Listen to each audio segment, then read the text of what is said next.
Nigeria promises more commitment to operators of micro, small and medium-scale enterprises. Each exhibitor present at the clinics today stands to gain from our MSME instant grant of 150,000 naira each. Minister of Agriculture and Food Security hints at plans to produce 1 million tons of rice within 3 months.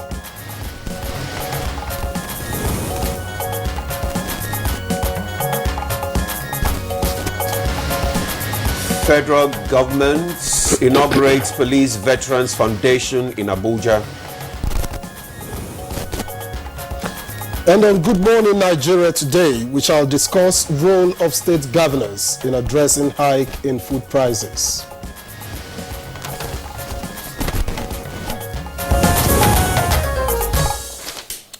Food, one of the basic necessities of man, seems to be igniting controversies in recent times when some states of the Federation embarked on what it described as a protest against soaring food prices and subsequent hardship on consumers. Changing times indeed, Ademola, but among other parameters, fingers started pointing at traders and farmers who were allegedly hoarding food items and ultimately creating more anxiety around the situation. Absolutely, Victor, but the case of Niger State readily comes to mind when the governor, Mohammed Umar Bago, seizing the bull by the horn to avoid any further escalation, reported by banning mass purchase of foods in state's local market by traders from other states in the country to curtail the food crisis.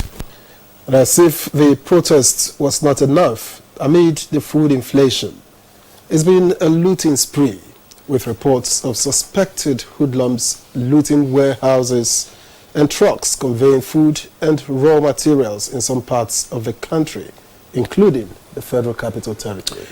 Just on Sunday, hoodlums attacked a warehouse belonging to the Agricultural and Rural Development Secretariat of the Federal Capital Territory Administration, located in Dede, a suburb in the FCT, where rice, other grains and relief materials were carted away.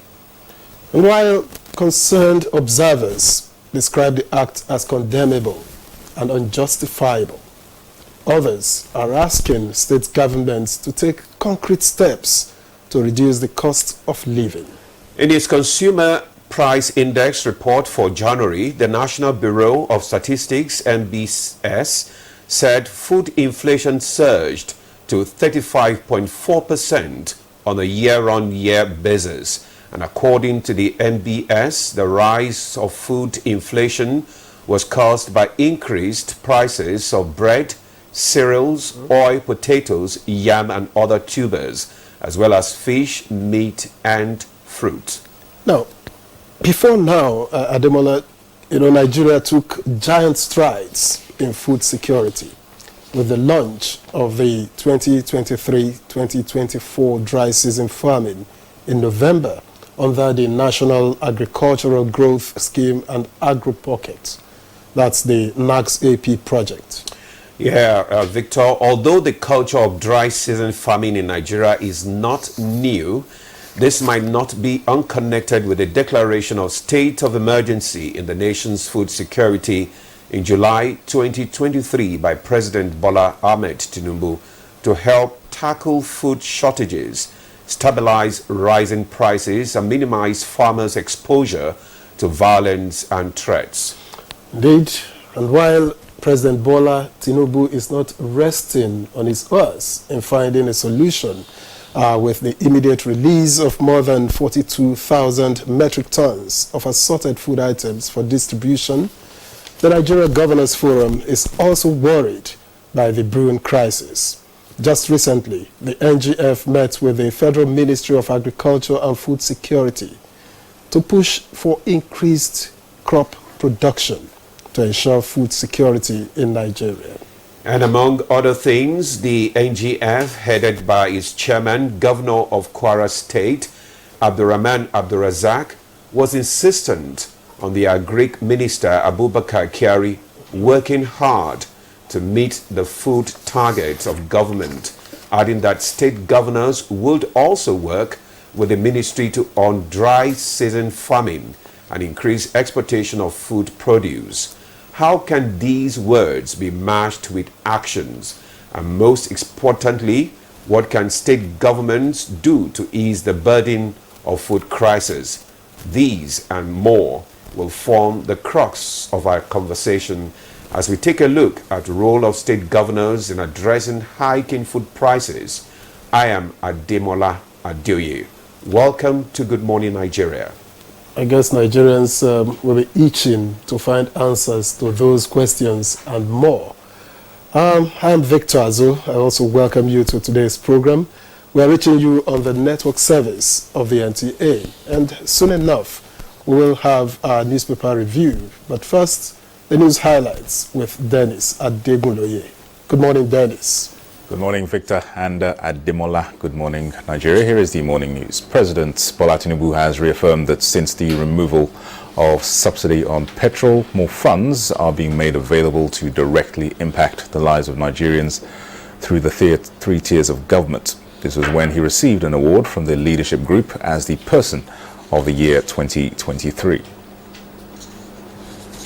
I have approved the disbursement of 200 billion naira through 3 new special intervention funds established to support Nigerian businesses. The first is a 50 billion naira presidential conditional grant scheme that will provide business grants and loans to traders, vendors, transporters, workers, those in the ICT businesses, creatives, and artisans. Vice President Kashim Shettima has reiterated federal government's commitment to supporting operators of micro, small, and medium-scale enterprises in Nigeria and creating an enabling environment for them to thrive.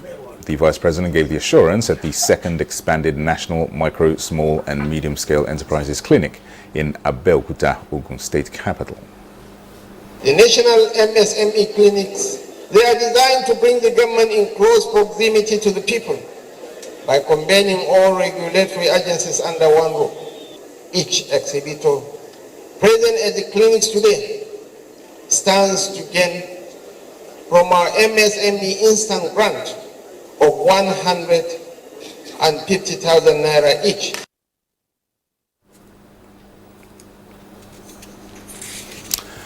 A legislation seeking to enhance procedures and strategies for the implementation of international conventions in Nigeria's marine environment for economic empowerment and national development has passed second reading at the Senate.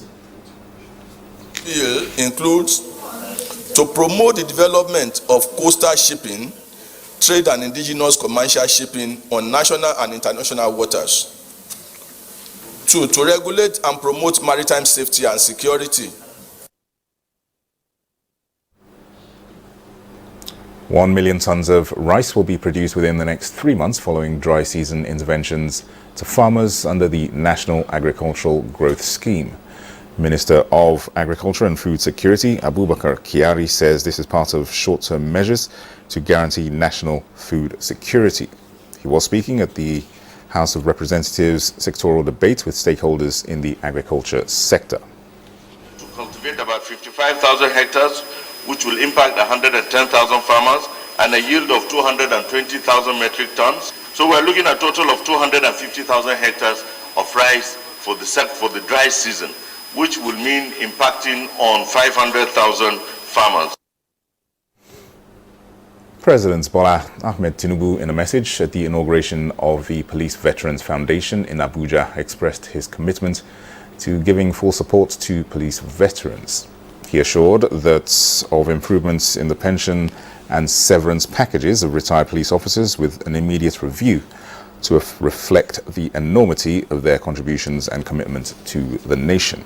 Support and solidarity, reinforcing the enduring legacy of service, loyalty, hard work, commitments that define the Nigerian police force. Supporting and assisting the police veterans is rather a moral imperative, nay obligatory on government at all levels.